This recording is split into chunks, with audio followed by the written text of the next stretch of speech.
All right, good morning. Thank you all so much for taking the time to join us. Let's jump right in.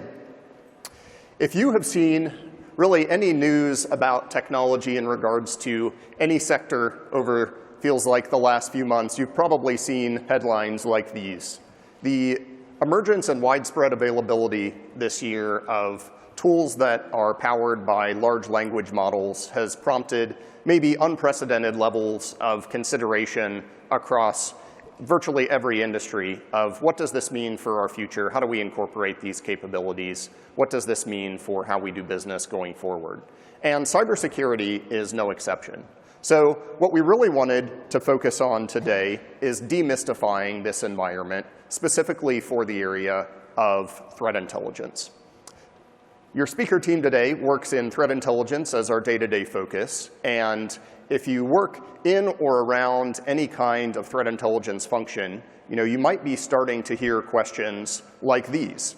What does it mean for next year's resourcing needs that all these AI capabilities are available? What is the team going to be able to deliver that we couldn't deliver before? And other questions like these. And we want to look at how can an organization effectively navigate all of this churn and all of this discussion around these new and relatively recently emerged capabilities.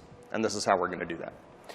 Yeah, so we're going to give a little bit of background, high level, on both AI and cyber threat intelligence. We're going to introduce a framework of components that we see in successful cyber threat intelligence programs. We're going to walk through that framework, going through historical case studies of high-quality threat intelligence reporting. And then we're going to transition into talking about how we see LLMs impacting those components in the framework that we laid out. And then we're going to talk in more detail about considerations for implementing LLMs in a cyber threat intelligence program, and then give some key takeaways that we want you to leave this talk with when doing program planning for integrating LLMs with your CTI function.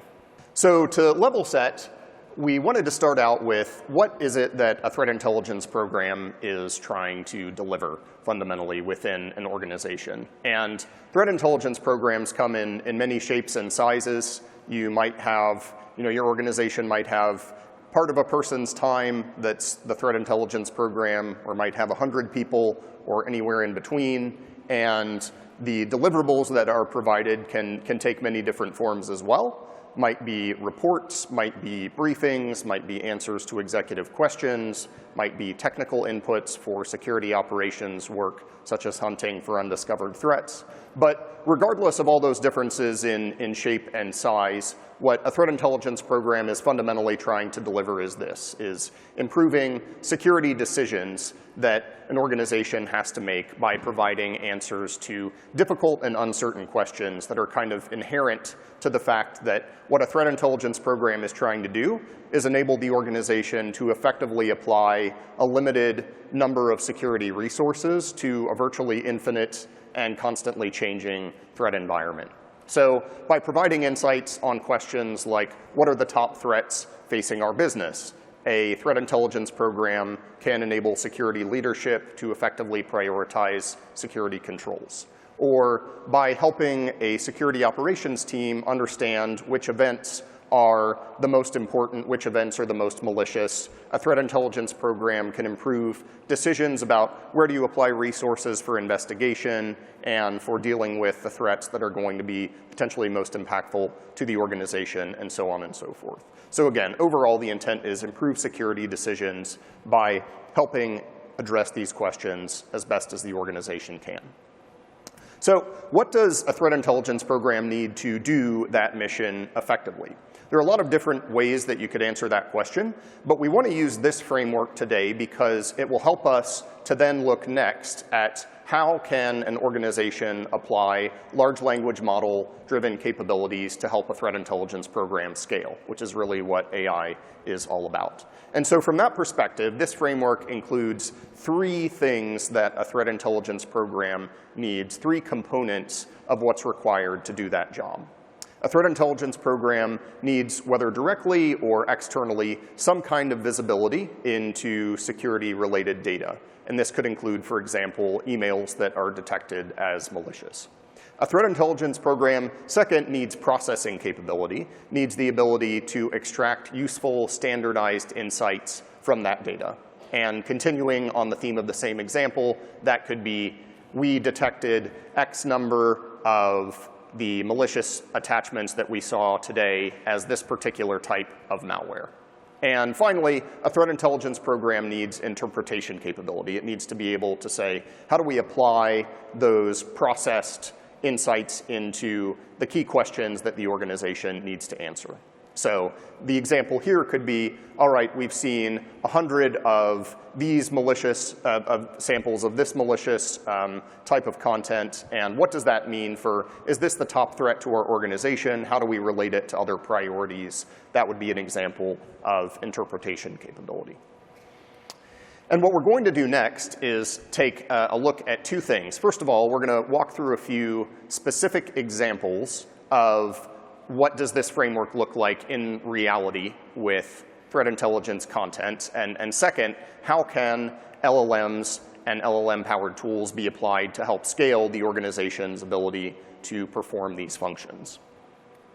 And we're going to do that, walk through a few examples in this format. We're going to take a look at 4 well-known examples from the last several years of threat intelligence content and talk about, if you were looking at this from the perspective of how do I scale what a threat intelligence function does, and said, this is great, I really like this content, I want 100 of these, how do I do that, how do I scale? What would be some of the requirements, or what would be some of the barriers to scaling that type of content?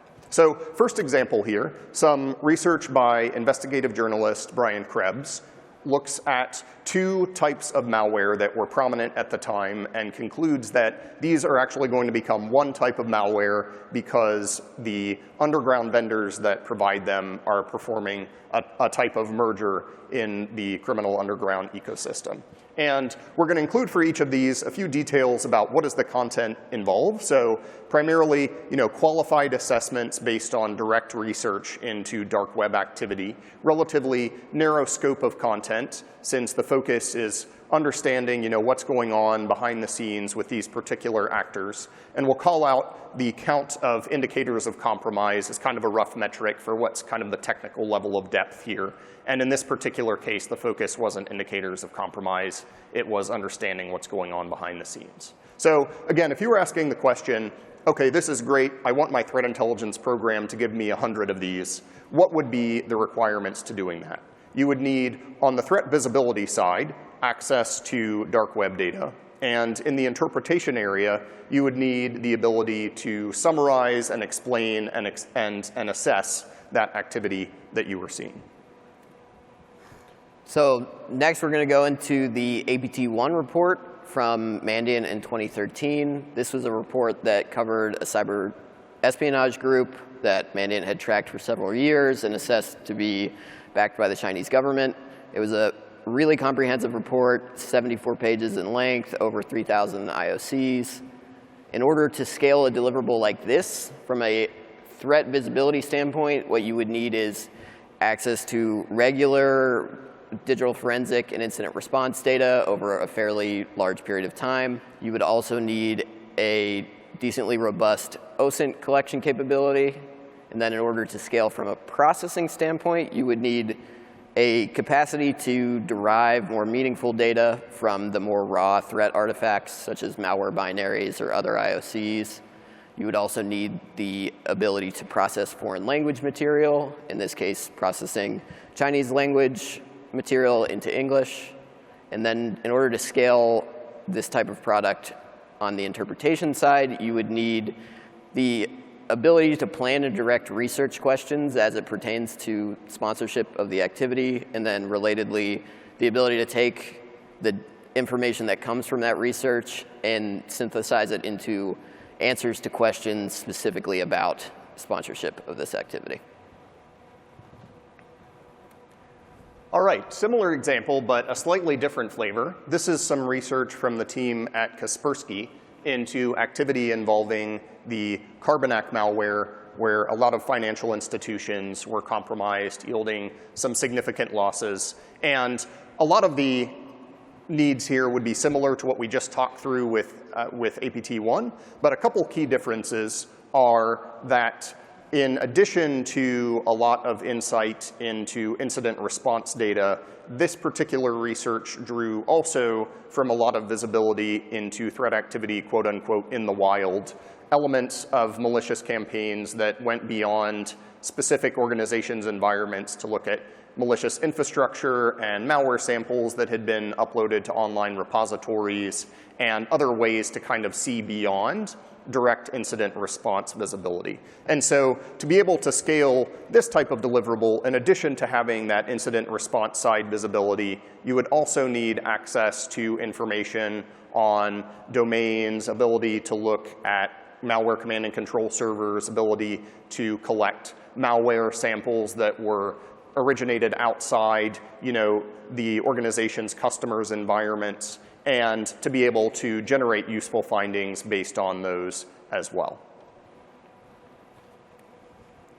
Okay, and then lastly, we have the CCleaner backdoor report out of CrowdStrike in 2017. This was an analysis of a supply chain compromise that walks you through malicious alterations of the popular software CCleaner.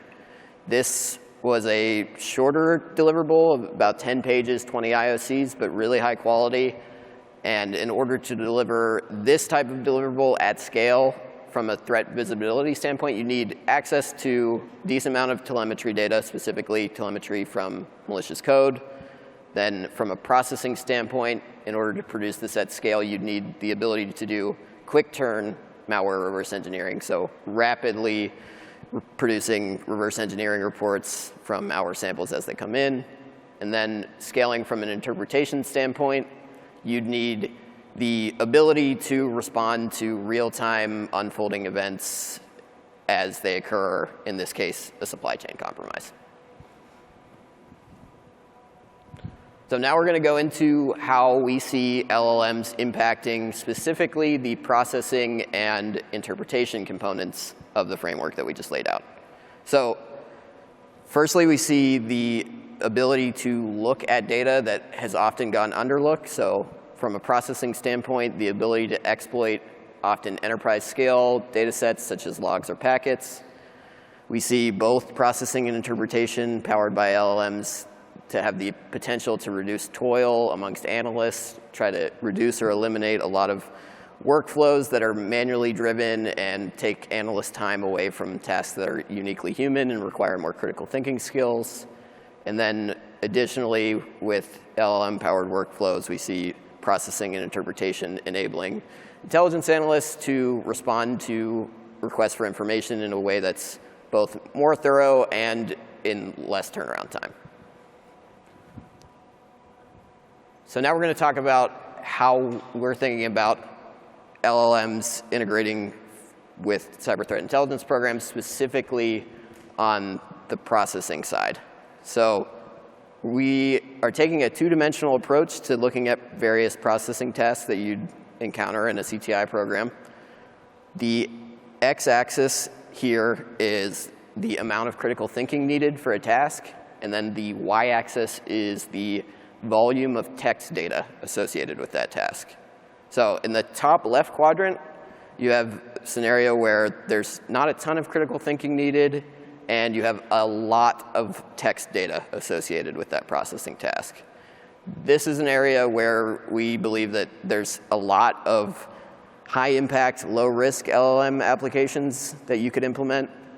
Examples include the ability to translate log data that you weren't previously looking at into something more standardized and human meaningful. Additionally, in that same quadrant, you could see scenarios where you're performing first-level malware reverse engineering for more simple, less complex binaries as they come in.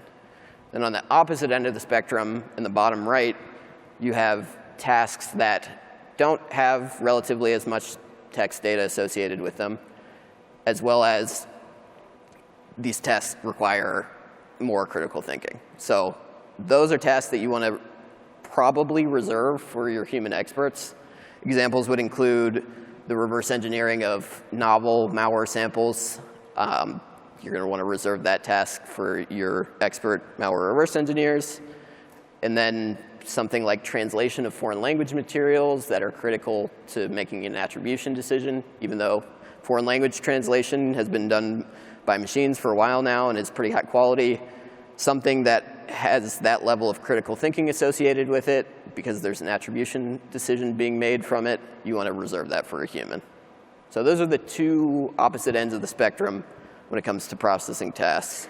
Everything else in the bottom left quadrant and the top right quadrant, we're saying that you should probably assess those on a case-by-case basis based on the details of the processing task in question, and then additionally your organization's appetite for risk or long-standing ability to implement something with LLMs or human experts. So that's how we're thinking about processing tasks. Similarly, moving on to interpretation tasks, we want to emphasize that comparatively, we see interpretation tasks having far fewer low-risk applications than with processing tasks. And we think that most workflows for interpretation should try to incorporate a human in the loop wherever possible. So looking at this from a two-dimensional standpoint with an x-axis of the level of consequence associated with a hallucination. And then for those that don't know, we're defining hallucination as when an LLM outputs something that is not based in reality, it's not factual. That's a well-known phenomenon associated with LLMs. So that x-axis there is whether or not that has serious or trivial consequences. Then on the y-axis, we have the amount of time associated with the interpretation task available. So how much time do you have to answer the question? The bottom left are scenarios where the task is quick turn, time sensitive, you don't have a ton of time to answer a question, and the consequences of an LLM hallucinating have been determined to be trivial or otherwise well mitigated. An example of that could be doing patch prioritization for lower CV score or lower CVSS score vulnerabilities, or prioritizing which dark web monitoring alerts you actually look at if you need if you have tons of them and you need analysts to have some prioritization. On the opposite end of the spectrum, where you still don't have a ton of time, but the consequences are more serious of hallucinations, you want to reserve that for your human experts. Examples of that would include patch prioritization for the higher CVSS score vulnerabilities, or assessing the likelihood of an intruder moving laterally during an incident response. So then the top two quadrants represent scenarios where along the full spectrum of consequences of hallucination, you have scenarios where there's more time available to answer questions. Those you could probably explore a combination of using LLMs and human experts, but similarly to the processing tasks, we think that for tasks that fall into those quadrants, you want to assess based on a case-by-case basis based on your organization's needs and the particulars of the task at hand. So going more into detail about hallucinations, we're going to walk through a consequential example, so something with a pretty serious negative bad outcome. So this is a theoretical example. Typical attack vector, an actor sends a invoice lore with a malicious PDF to somebody in the accounting department. Triggers an alert, SOC analyst launches a triage process, and let's imagine that in this scenario, the standard triage involves some automated sandbox environments putting out information about the email and the attachment. And this organization has invested in either building or buying some LLM-powered tool that takes all of those outputs from the triage and digests them and synthesizes them into some output that the SOC analyst can easily make a decision with. And in this scenario, for some reason, the LLM had an input that resulted in it hallucinating about the fact that this email and its attachment could not possibly be malicious and determines it's benign. The analyst, let's say, has had historic success with this tool and hasn't encountered a hallucination before.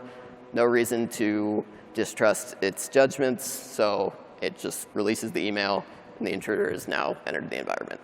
So that's one category of hallucinations where you have fairly serious downstream consequences based on an LLM hallucinating.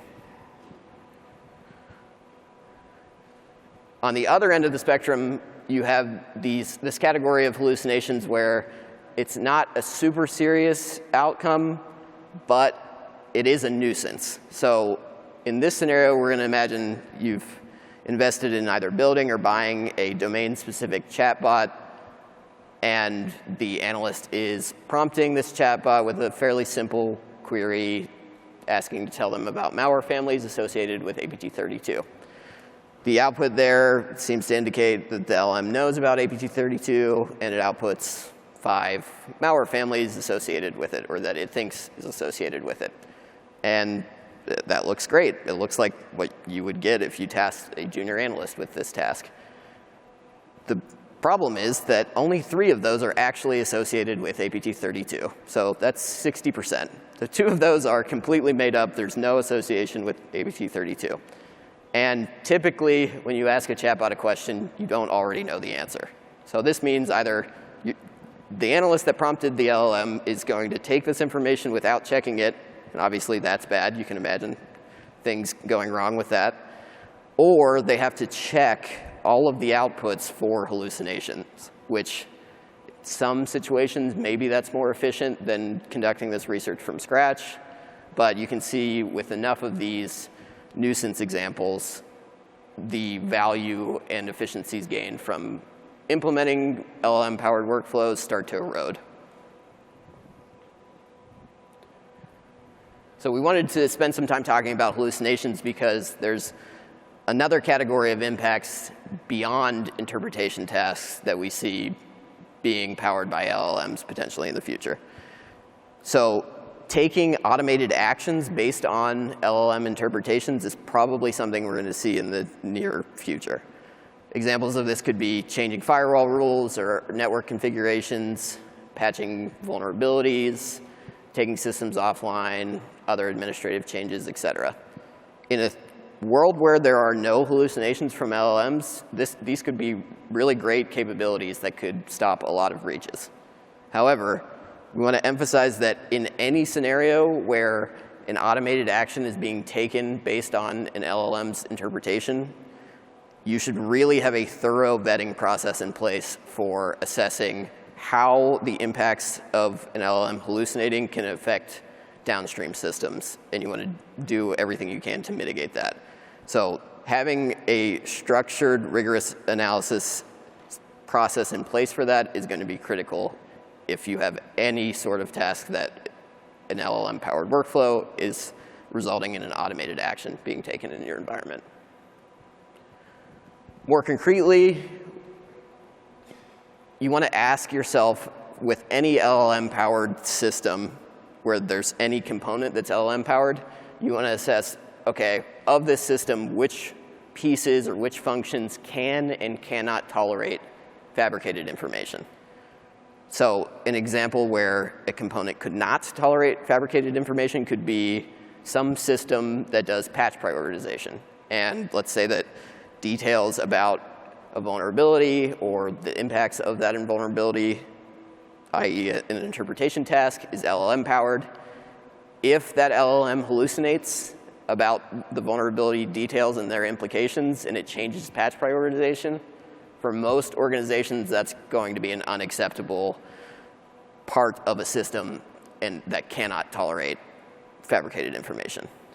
Then on the flip side, for parts of a larger system that are LLM-powered, such as converting log entries into something more human meaningful, and maybe there's risk that an LLM could hallucinate about a log file and you'd get either false positives or false negatives. But this system is reviewing data that wasn't being reviewed prior to its implementation anyways. That's probably a scenario where the function or the part of the system can tolerate fabricated information. So that's sort of how you want to think about it. Then in addition to just thinking about hallucinations and their impacts, you can do things to mitigate them. and that's called grounding LLMs in their outputs in factuality. So things you can do there are basically any form of fact-checking a model's output, and there's a ton of good research out there, and there's a lot of creative techniques, but any sources of ground truth you have within your organization that can be used to check LLM outputs can be useful in this situation to mitigate impacts of hallucinations. So now we want to go over some key takeaways that we'd like you to walk away from this talk with. When implementing LLMs in a CTI workflow, you want to make sure that you're intentionally codifying human expertise. So, and the way that we think is best to do that is allowing your experts to provide feedback to models in a way that doesn't add any extra burden to their workflows. So meeting them where they're at. The amount of extra work an analyst or an expert has as a result of needing to train an LLM should be minimized to something as basic as giving a thumbs up or a thumbs down to a model output. That will enable you to get a robust set of data and feedback from humans to implement reinforcement learning with human feedback, which is a technique that tunes models to provide much higher quality outputs over time for applications such as chatbots or any other LLM-powered application. Relatedly, we believe that it will be beneficial to invest in generalist and well-rounded experts, people who have a breadth of security expertise and, more importantly, strong critical thinking skills. Those are the types of information and skill sets you want to be imparting into models. And we think that the ability to codify that type of human expertise will yield significant returns in investment. Additionally, this seems fairly obvious, but it's still worth stating that you should try to use private models for any sensitive data workflows. It's critical that if you're using third-party tooling, that you know where your data is being sent, how model inputs are reviewed, whether or not feedback provided to model outputs is stored somewhere. Private models for sensitive workflows is definitely something you want to look into. Additionally, what's going to differentiate your return on investment in LLM-powered workflows is your ability to use high-quality domain-specific data sets to either pre-train them or fine-tune them on security-specific tasks. These data sets can come from data sets that you've harvested internally or data sets that you've procured from a third party, or even if there's an acquisition, if you're in a larger organization, think about what types of data that this acquired company comes with that could potentially be useful for an LLM application. We also want to emphasize that LLMs being able to use tools is going to be critical. Just like human analysts use a large variety of tools when they're doing an intelligence investigation or analysis, LLMs being able to use tools, which is typically referred to as plugins or tools, being able to query passive DNS providers or malware repositories using those types of APIs will be critical. LLMs are pre-trained on a corpus, and that corpus is a snapshot in time. So it's not a situation where LLMs are being fed with up-to-date information at all times. And the ability for LLMs to use tooling can help provide the models with real-time information. Then lastly, we want to make sure that you're thinking beyond just text. A lot of models now are multimodal, so they take more than just text, images, video, audio. Specifically with images, think about how much high-quality data you have stored in slide decks and diagrams, network diagrams, et cetera. Those can be difference makers when you're implementing an LLM-powered workflow. All right, two more takeaways that we're going to talk about, especially from the perspective of what kinds of resourcing does a CTI program need to plan for, given these considerations. The first one here is that when you think about what types of skills the organization can expect to need, you'll need to plan for a continuing baseline of expertise that's closely paired in threat intelligence plus LLM behavior. And the reason for that is you need to be able to have the team perform effectively a continuous cycle to say, what are gaps in our capability to answer key questions for our stakeholders or the internal consumers of what we provide today, which would be on the side of the threat intelligence expertise. And then you need ability to say, okay, what are potential solutions to that based on LLM-powered capabilities, which would be the LLM expertise. Then, is this solution doing what it's supposed to be doing? Is it providing sufficiently accurate outputs, et cetera? And how do we continue to refine the solution over time? So if you don't have both of those areas of expertise in-house, and are trying to implement LLM-powered tools, you may be able to some extent, but there's going to be some upper bound where you might, for example, be able to implement something that's out of the box and get a fixed scope of benefit from it. But you won't necessarily be able to continue scaling up what your organization is able to do overall over time, which is really the primary reason to be looking at AI-powered capabilities is that ability to continue scaling what the organization is able to do over time. And then lastly, what does all of this mean for if you're directly answering, if you're supporting answers to questions about what does this mean for the cost profile of our program? What does this mean for the level of investment and return on investment going forward? And the simple answer is, that what organizations can likely expect with good implementations of LLM-powered tools along the lines of what we just described is a higher return on investment from those processing and interpretation capabilities. Generally, the way that any CTI program typically works is there are trade-offs in what's a feasible level of resourcing for the organization to sustain and what types of security use cases are actually covered by the threat intelligence program. For example, the program may say, okay, we're going to look at incidents up to a certain level of severity. Maybe we only look at high priority events, or going to look at threat questions for a specific set of executives, but not beyond this stakeholder group.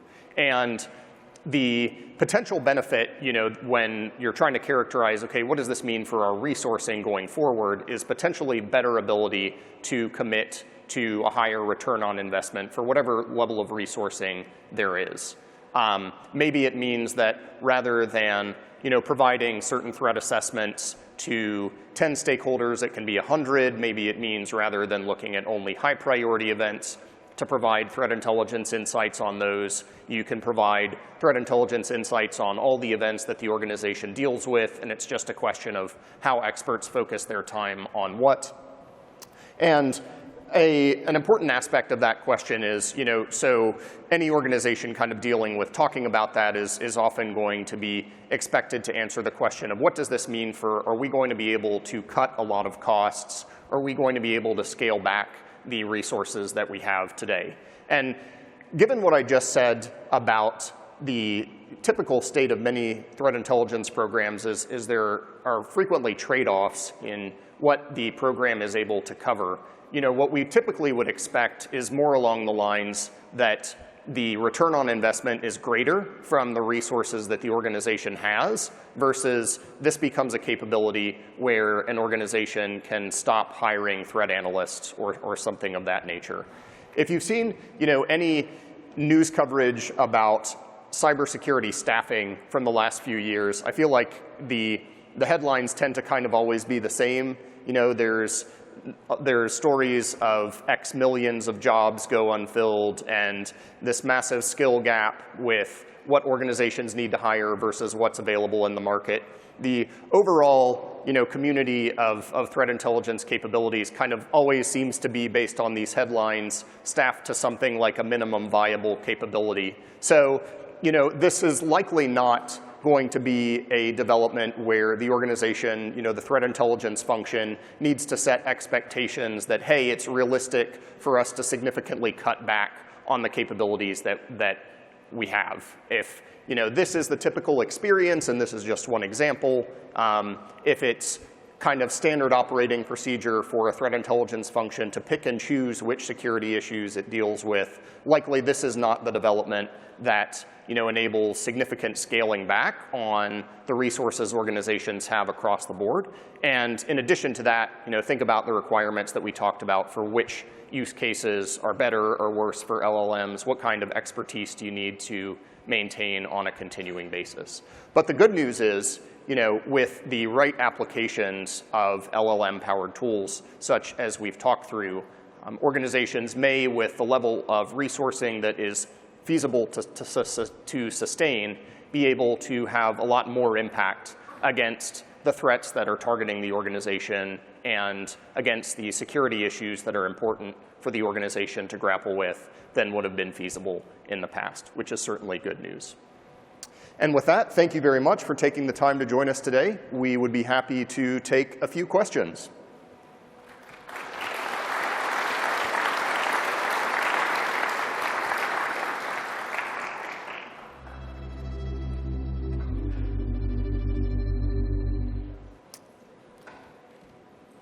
It is a little hard. Yeah, go right ahead. I don't know. Okay, there we go. Looking at your y-axis of your interpretation task, I guess my question is, why does more time impact your decision to use an LLM?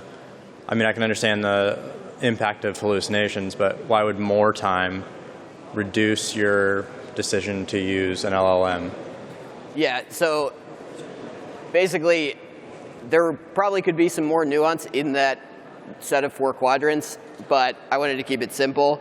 And essentially, if there's more time for a task, I think that there's a lot more flexibility to use a combination of LLMs and humans, and it's really just going to depend on the specifics of the task. But yeah, I had thought about that a decent amount, the amount of time. So I wanted to be pretty clear with the framework that in situations where there's less time, the importance is more benefit added on the hallucinations, yeah. Example being, say that Carbonac report that we were talking through, work looking at years worth of intrusion data over many different incidents, 50 to 100 pages in length. There's probably not a great reason why somewhere in the production process for that, an expert can't take a look at it.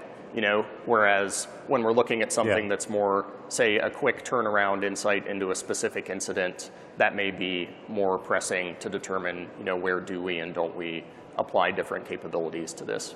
And I guess using an LLM, the more time it has to study the data, the more likely you are to get a hallucination, right? Yeah, and more time to implement more creative LLM-powered workflows, et cetera, yeah. Okay, thank you. Yep, thanks for the question. Test.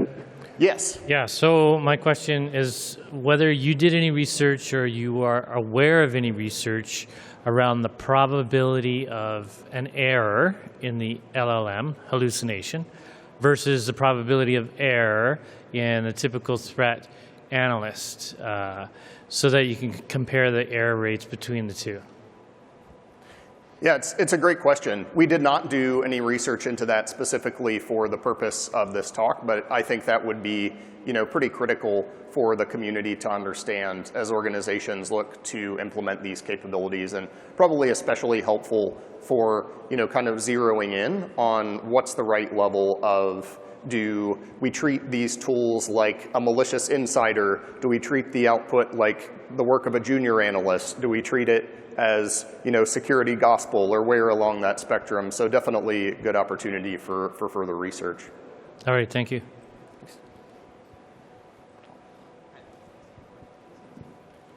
Is there any idea, sorry, over here, of hallucinations resulting in non-response being a problem?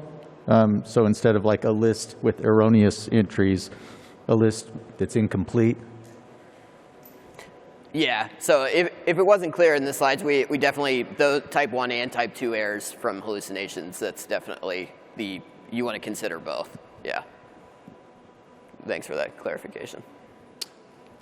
Quick question, great presentation. Just a question, what do you recommend is the best way to approach getting that training data or labeled data to use in train LLM? So I would say that in general, you want the training data to more closely align with the task that you're trying to train it for. So in a lot of cases, internal data sets are probably going to be best. But in scenarios where that's not possible or there's just not enough of the data, procuring third-party data can also be beneficial. Thank you.